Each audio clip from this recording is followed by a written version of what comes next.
Hi there, in this video I want to show you how to increase and decrease font size for messages on the Samsung Galaxy S22 Ultra. Let's get started.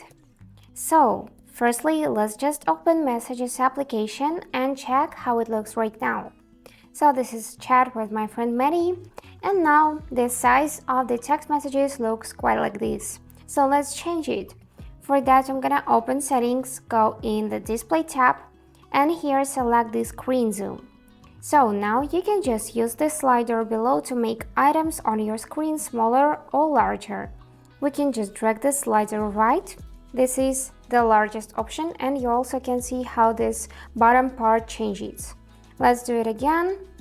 And this is the smallest option. So let's check with the text messages.